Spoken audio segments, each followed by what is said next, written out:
오늘 새벽 말씀 준비 다 마치고 이제 나오려고 하는 가운데 이태원에서 할로윈을 즐기기 위해 모였던 수많은 청년들이 사고로 이렇게 죽었다는 소식을 듣고는 너무 마음이 아팠습니다.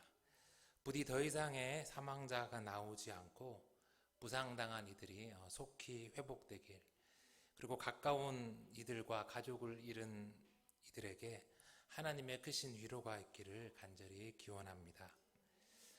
지난 주일부터 정말 이상했어요.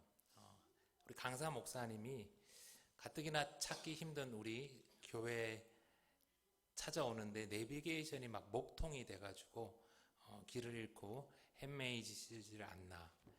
주일을 앞둔 우리 찬양팀원이 갑자기 장염에 걸려서 응급실에 가질 않나. 아이가 입원해서 또 오지 못하게 되질 않나.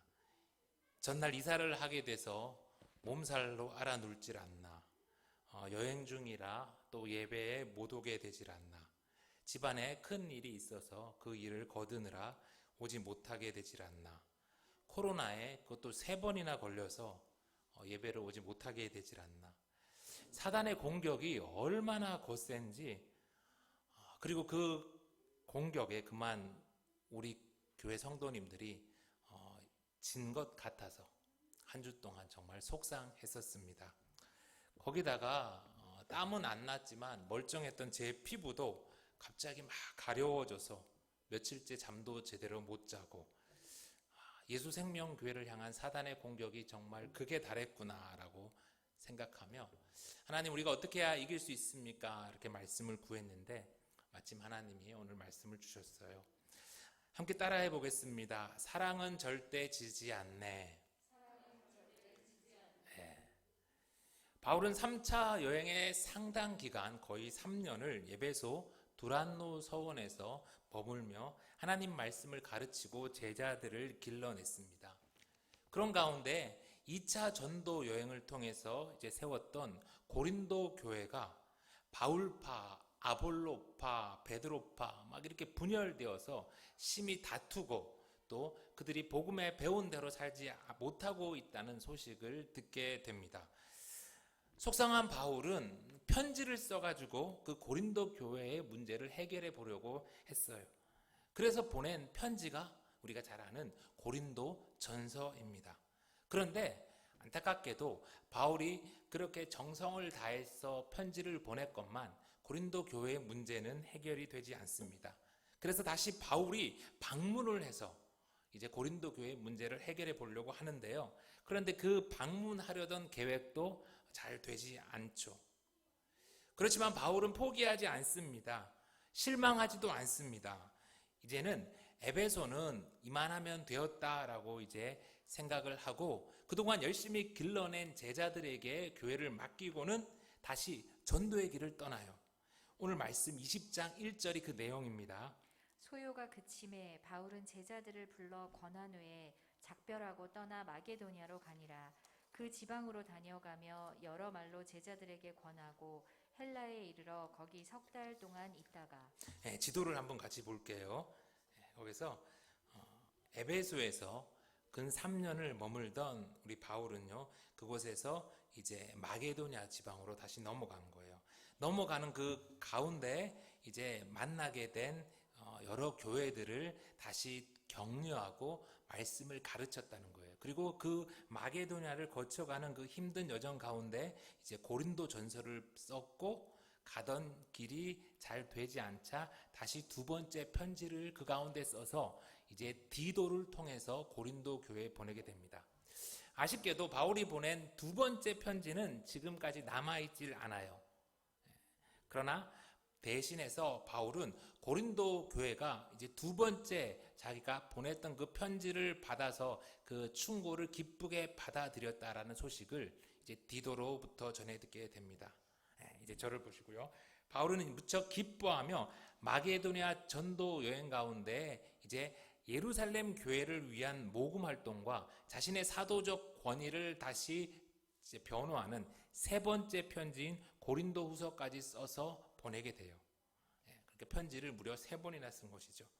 마침내 바울은 고린도 교회에 도착을 합니다. 그리고 그 고린도에서 오늘 우리가 본 대로 석 달을 그곳에 머물러 있어요. 이제 그런데 오늘 누가는요, 바울이 그 고린도에서 머문 석 달을 가리켜서 그 고린도를 고린도라고 하지 않고 뭐라고 하냐면 헬라라고 불러요. 당시 고린도 교회 사람들이 얼마나 헬라 철학에 물들어 있어서, 얼마나 자신들의 그 헬라 사고가 꽉 박혀 있어서 바울을 힘들게 했는지 옆에서 지켜보던 누가는 아유, 이 헬라 사람들 이렇게 하면서 너무 괴롭혔던 것을 생각하면서 그렇게 부르고 있는 것이죠. 여러분, 1년 반이나 바울이 그렇게 애를 쓴 고린도 교회가 바울의 기대처럼 그렇게 잘하지도 않고 여전히 온갖 악행과 음행을 일삼았지만 바울은 그들을 포기하지 않았어요. 바울은 편지를 쓰고 또 쓰고 또 썼습니다. 3번에 걸쳐서. 그리고 바울은 그 먼 거리를 걸어서 다시 찾아갔어요. 열매가 보이지 않았고 고생했던 그 노력이 다 수포로 돌아간 것처럼 느껴졌지만 바울은 제자들과 교회를 향한 사랑을 멈추지 않았어요. 예수님처럼 사랑하고 또 사랑했습니다. 마침내 바울의 그 포기하지 않는 사랑은 고린도 교회를 변화시켰죠. 그리고 바울이 애쓴 그 사랑은 오늘날 고린도 전서와 고린도 후서라는 성경이 되어서 영원히 우리 곁에 머물러 있어요.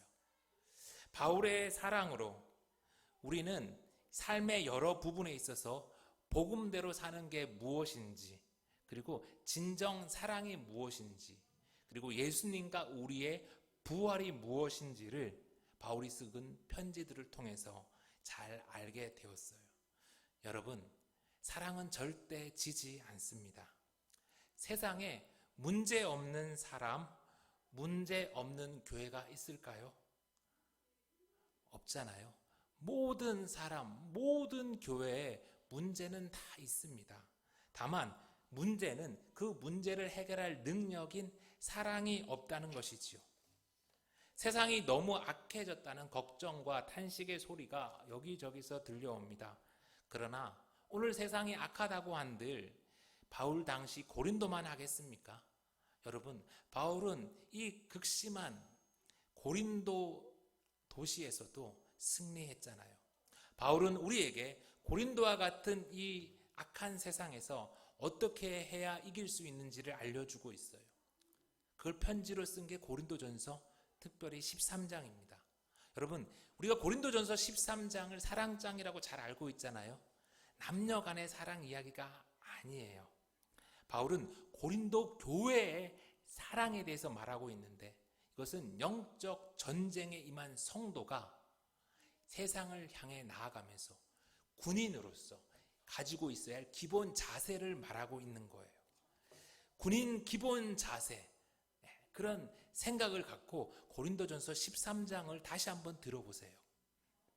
내가 사람의 방언과 천사의 말을 할지라도 사랑이 없으면 소리나는 구리와 울리는 꽹과리가 되고, 내가 예언하는 능력이 있어 모든 비밀과 모든 지식을 알고 또 산을 옮길 만한 모든 믿음이 있을지라도 사랑이 없으면 내가 아무것도 아니요, 내가 내게 있는 모든 것으로 구제하고 또 내 몸을 불사르게 내줄지라도 사랑이 없으면 내게 아무 유익이 없느니라.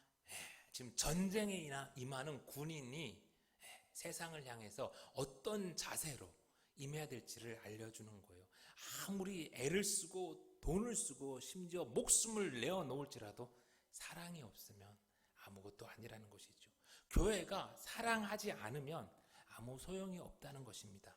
4절부터 계속해서 좀 들어볼게요. 사랑은 오래 참고 사랑은 온유하며 시기하지 아니하며 사랑은 자랑하지 아니하며 교만하지 아니하며 무례히 행하지 아니하며 자기의 유익을 구하지 아니하며 성내지 아니하며 악한 것을 생각하지 아니하며 불의를 기뻐하지 아니하며 진리와 함께 기뻐하고 모든 것을 참으며 모든 것을 믿으며 모든 것을 바라며 모든 것을 견디느니라. 사랑은 이래야 된다는 거예요. 세상을 향한 성도의 사랑, 교회의 사랑은 오래 참고 온유해야 합니다.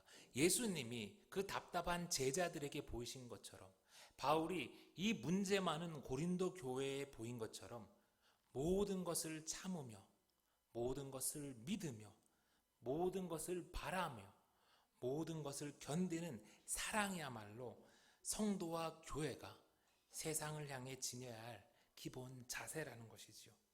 예언도 패하고 방언도 그치고 지식도 사라질 것입니다. 그러나 사랑은 언제까지나 떨어지지 않습니다. Love never fails. 사랑은 절대 지지 않아요. 여러분, 우리는 연약해서 자주 넘어지고 쓰러집니다. 고린도 교회 같이 우리 안에는 너무나 많은 문제가 있고 또 고린도 교회와 같이 편지를 받고 말씀을 받아도 잘 변화되지 못합니다. 그러나 바울이 사랑하기를 포기하지 않았을 때 고린도 교회가 변했잖아요. 문제가 사랑을 만나자 고린도 전서와 고린도 후서라는 놀라운 열매가 생겼잖아요. 여러분, 우리도 그럴 수 있습니다. 우리도 그래야 합니다. 예수님이 사랑했듯 바울이 사랑했듯 그렇게 사랑으로 악한 세상에서 승리하는 저와 여러분 되길 간절히 소망합니다. 계속해서 오늘 20장 3절의 말씀을 우리 이어서 보겠습니다. 거기 석 달 동안 있다가 배 타고 수리아로 가고자 할 그때에 유대인들이 자기를 해하려고 공모함으로 마게도냐를 거쳐 돌아가기로 작정하니. 네, 다시 지도를 보여주시고요. 바울은요, 고린도 교회에서 석 달 동안의 사역을 잘 마치고 이제 수리아라는 곳으로 돌아가려고 했어요. 처음 왔던. 그런데 바울을 또다시 그곳에 있던 유대인들이 괴롭힌 거예요. 바울의 사랑만큼이나 사단의 방해도 끈질깁니다. 고린도에서 이렇게 배 타고 이렇게 수리아로 가면 그나마 좀 편했을 텐데 유대인의 방해와 핍박으로 바울은요, 처음 왔던 그 마게도냐 길을 다시 빙 돌아서 육로로 걸어가게 되는 거예요. 지치고 피곤한 그 힘든 길을 다시 돌아가야 한다니 짜증날 법도 한데 바울은 오래 참고 온유하며 성내지 아니하고 그저 오늘 내가 가야 할 길을 사랑으로 걸어갑니다. 교회를 개척하면서 토요 놀이방을 시작했어요. 많은 아이들이 매주 참여했고 또 토요 놀이방 사역 덕분에 그해 여름 성경학교는 마을에서 20명이 넘는 아이들이 와서 기쁘게 여름 성경학교를 할 수 있었어요. 얼마나 좋았는지요. 그런데 얼마 지나지 않아서 코로나가 터졌습니다. 그리고 거의 2년 동안을 토요 놀이방 사역이 멈추어 버렸어요. 토요 놀이방 사역은 우리가 할 수 있는 마을 봉사 및 전도를 위한 참 중요한 사역인데 그래서 이제 다시 시작하려고 애를 써 보는데 참 안 돼요. 예전 같지 않아요. 호응도 없고 코로나로 인해서 완전 멈춰버린 사역이라 다시 시작하려고 하니 몇 배가 더 힘드는 것 같아요. 바울처럼 왔던 길을 다시 돌아가야 하는 것이 정말 쉽지가 않아요. 그래도 우리는 오늘 바울처럼 다시 그 길을 사랑으로 가야 합니다. 그림 보여주시면요. 어린이들을 정말 사랑하는 우리 김성필 목사님이 힘든 가운데에서도 다시 힘을 내어 주셨어요. 날짜가 조금 바뀌어야 될 것 같아요.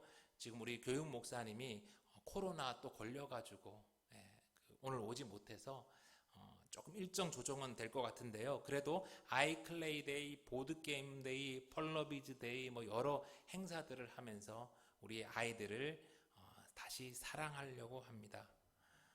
여러분 함께 해주세요. 이제 저를 보시고요. 주변에 많이 알려주시고 초대해 주세요.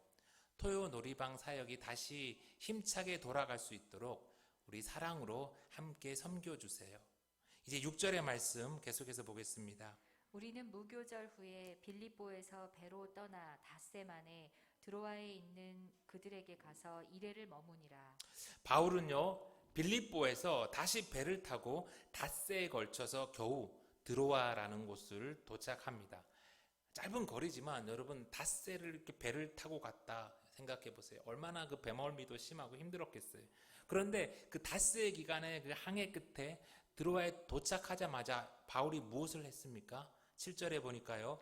그 주간의 첫날에 우리가 떡을 때려 하여 모였더니 바울이 이튿날 떠나고자 하여 그들에게 강론할세 말을 밤중까지 계속하매 바울은 지금 안디옥으로 돌아가는 길이잖아요. 처음에 고린도에서 배 타고 갔으면 빨리 갔을 텐데 육로로 한참 돌아오다 보니까 시간이 걸렸어요. 그래서 시간이 급하니까 다음날 가기 위해서 오늘 그 피곤한 밤에 도착하자마자 저녁에 말씀 집회를 한 것이죠.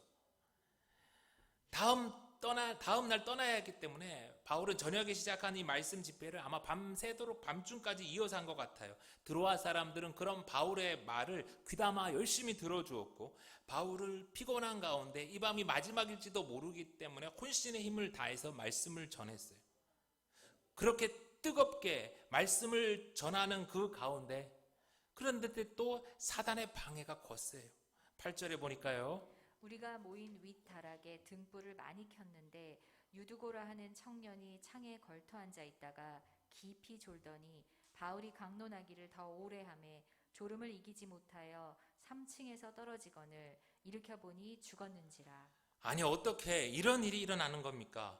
목사가 저녁에 이제 그 교회에 가서 저녁 부흥회 집회를 하고 있는데 2층 난간에 어떤 청년이 앉아 있다가 그만 졸다가 떨어져 죽었다는 거예요. 여러분, 어떻게 교회 됐겠어요? 그 부흥회는 당장 중단되고 교회가 발칵 뒤집어졌지 않겠어요? 그런데 이런 일이 말씀을 전하고 있었던 드로아에서 일어난 것입니다. 여러분, 여기 청년으로 이렇게 번역된 네아니아스라는 단어는요, 일반적으로 15세 이상의 젊은이를 말해요. 그런데 오늘 이 말씀을 읽어보다가 12절의 원문으로 보면요, 이 누가는 그 청년을 가르쳐서 파이다, 아이라고 표현해요. 그러니까 파이다는 여러분 파이리온이라고 들어보셨을 것 같은데요, 8세에서 14세까지의 청소년을 주로 가리키는 말이에요. 그러니까 오늘 이 유두고는 청년이었기보다는 청소년이었을 가능성이 커요. 이 유두고라는 그 이름은요, 유티코스라는 말로 복되다, 다행이다 라는 뜻이에요. 그러니까 이 유두고라는 이름은요, 당시 아주 흔한 노예의 이름이었어요. 그래서 아마 이 유두고라는 아이 역시 노예이지 않았을까 생각해요. 하루 종일 피곤한 그 삶을 보냈던 유두고는 그래도 바울이 전하는 말씀을 들으려고 그 집회에 갔고 3층 난간에 앉아 있었던 거죠. 그런데 안타깝게도 너무나 피곤한 가운데 졸음을 이기지 못하고 그만 난간에 떨어져서 죽고 만 거예요.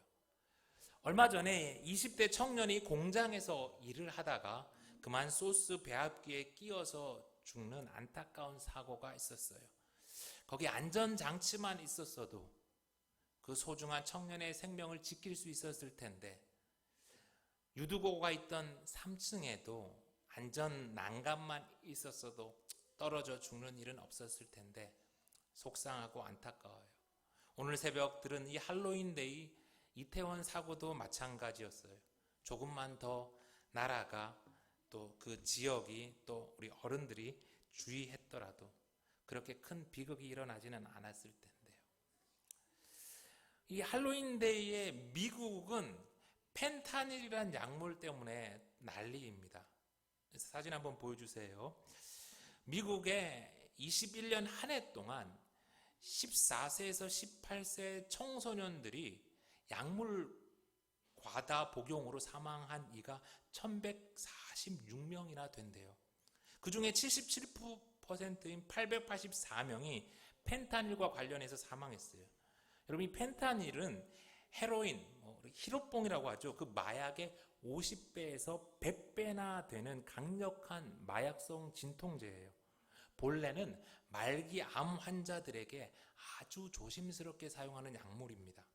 이 약이 얼마나 위험한지 고작 2mg이면 완전 치사량이래요.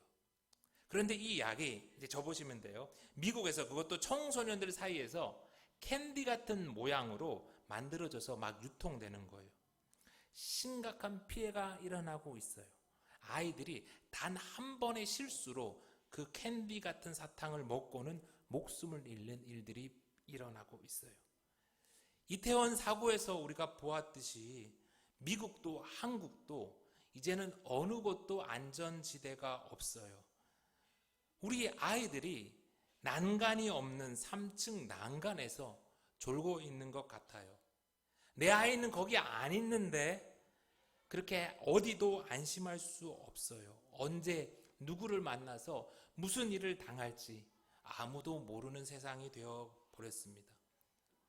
너무도 힘든 교육 환경 속에서 하루하루를 힘겹게 버티는 우리 청소년들, 너무나 고된 노동 환경 속에서 하루하루를 힘겹게 살아가는 우리 청년들, 잠이라도 푹 자고 안전 난간이라도 있는 세상이 되도록 교회가 힘써야 해요. 하나님 나라가 되도록 애써야 합니다. 갑작스러운 유두고의 죽음으로 드로아 교회가 발칵 뒤집혔을 거예요. 오늘도 예배를 드리는 많은 교회들이 이 이태원 사고의 여파로 힘든 주일을 보내고 있을 거예요. 그때 바울이 어떻게 했습니까? 바울은 그 혼란 속에서 누구를 원망하거나 비난하지 않았어요. 10절을 볼까요? 바울이 내려가서 그 위에 엎드려 그 몸을 안고 말하되 떠들지 말라 생명이 그에게 있다 하고. 바울은 누구도 비난하거나 원망하지 않는 대신 불행한 일이 일어난 그 현장에서 뛰어 내려갔어요. 죽어있는 그 아이의 몸에 엎드려 그를 안습니다. 졸다가 떨어져 죽은 작은 노예 아이였지만 바울은 그 소년도 진정으로 사랑합니다.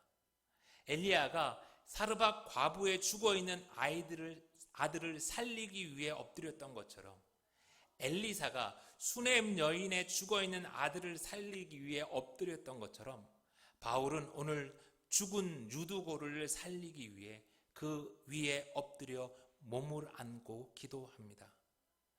사랑하는 성도 여러분, 이번 한 주 내내 아마 나라가 이태원 사고로 힘들 거예요. 그때 교회 성도로서 우리가 할 일은 누군가를 비난하고 원망하기보다는 먼저 바울과 같이 가족과 가까운 이들을 잃은 이들에게 내려가 주어요. 그들 곁에 있어 주며 그들을 안아주세요. 하나님은 그렇게 사랑했던 바울을 통해서 유두고를 살리셨어요. 그리고 하나님은 오늘 우리를 통해서도 그러길 바라세요. 11절 말씀, 올라가 떡을 떼어 먹고 오랫동안 곧 날이 새기까지 이야기하고 떠나니라. 사람들이 살아난 청년을 데리고 가서 적지 않게 위로를 받았더라. 복음 전파를 막고 드로아 교회를 흔들려는 사단의 발악은 극에 달했지만 오히려 이 일을 계기로 바울은 더욱 든든한 권위를 갖게 되었고 드로아 교회도 더욱 튼튼히 서게 되었어요.